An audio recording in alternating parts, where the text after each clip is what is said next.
Greek mythology, Apollo and Daphne. In the sacred caves of Delphi, Python, the great serpent, received a terrifying vision. Through the mists of prophecy, he saw a golden-haired child, born of Zeus and Leto, who would pierce his scales with arrows of light. This child would claim his oracle, his sacred place, as his own. Python's massive coils trembled with the weight of this knowledge.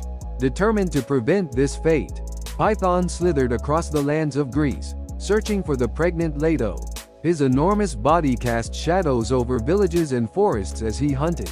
The scent of divinity led him to her, but Zeus had prepared for his coming. As Python approached Leto, Zeus's thunderbolts illuminated the sky. Boreas, the north wind, swept in with icy fury, creating a wall of storm between Python and his prey. Divine protection surrounded Leto like a golden shield, forcing Python to retreat. Defeated, Python returned to his sacred cave in Delphi. The weight of inevitability pressed upon his ancient heart.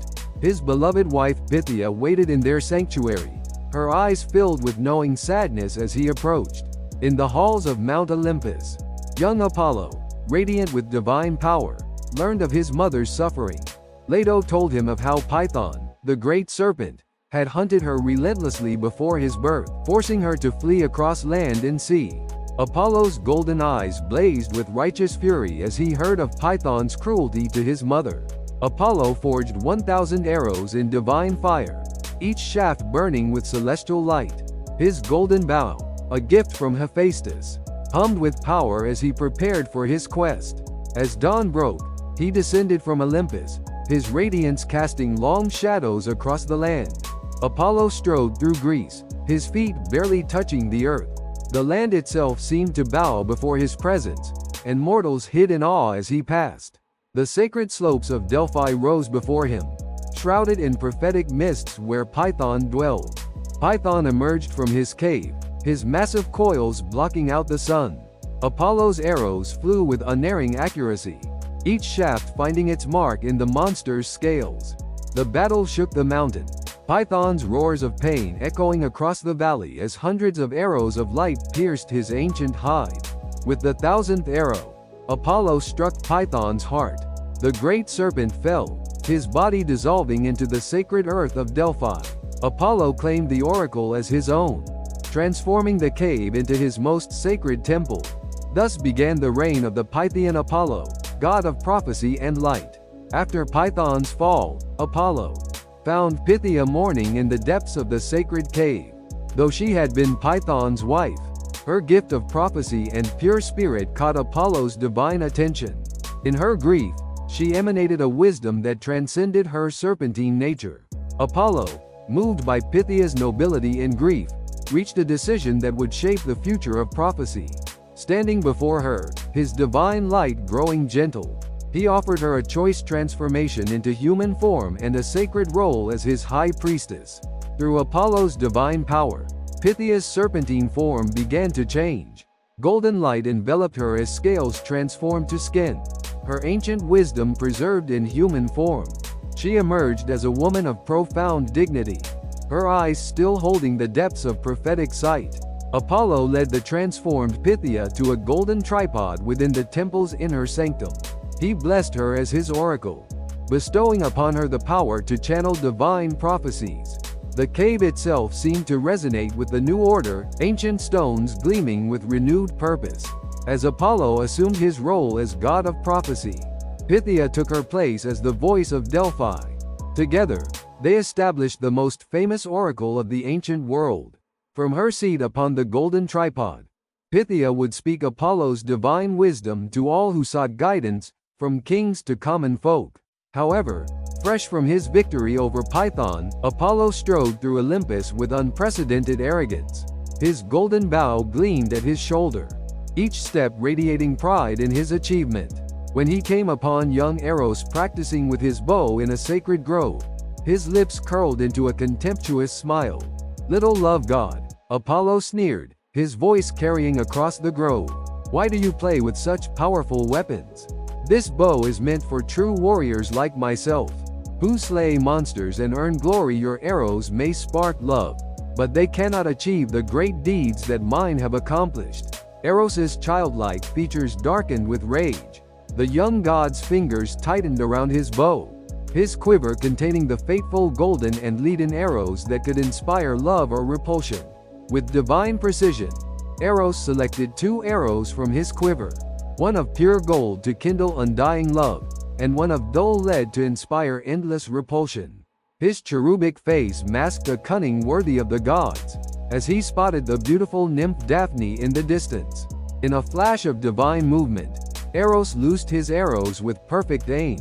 The golden shaft struck Apollo's heart, filling him with overwhelming desire for Daphne, while the leaden arrow pierced the nymph's breast, instilling in her an insurmountable revulsion for the sun god. Eros smiled at his handiwork, having proved that love's power could humble even the mighty Apollo. Daphne, most beautiful among the nymphs, had pledged herself to Artemis's service, swearing an oath of eternal chastity.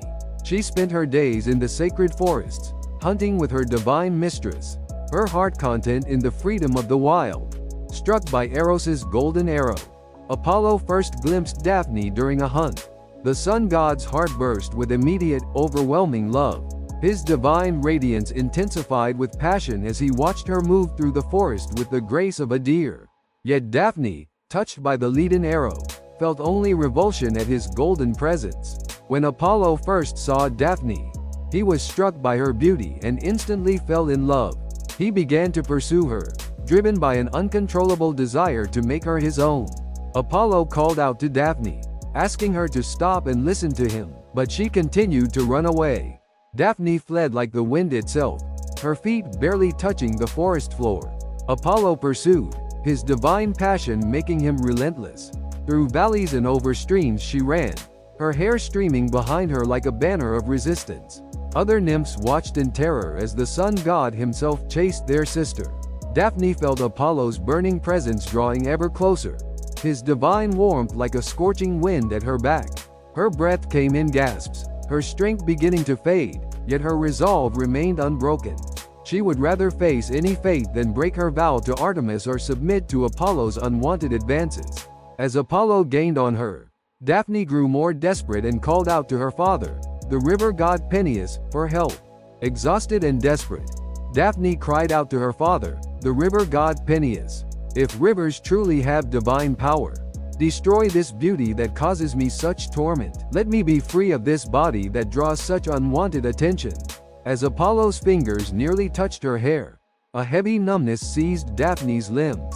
Her soft skin hardened into rough bark, her hair transformed into leaves, and her arms grew into branches.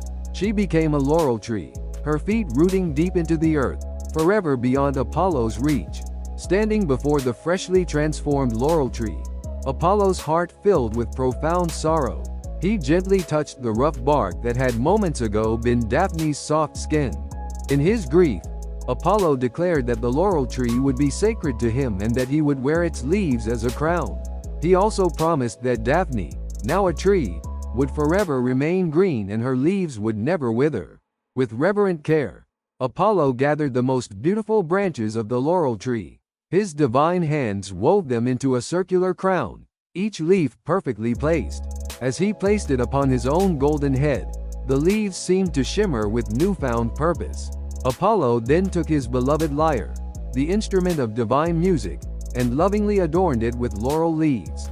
As he played the first notes, the leaves seemed to tremble in harmony, adding their own subtle music to his melody. From that day forward, Apollo declared that all great achievements would be crowned with laurel wreaths. Poets, warriors, and leaders would wear Daphne's leaves as symbols of their triumph, ensuring that her beauty and Apollo's love would be remembered through the ages.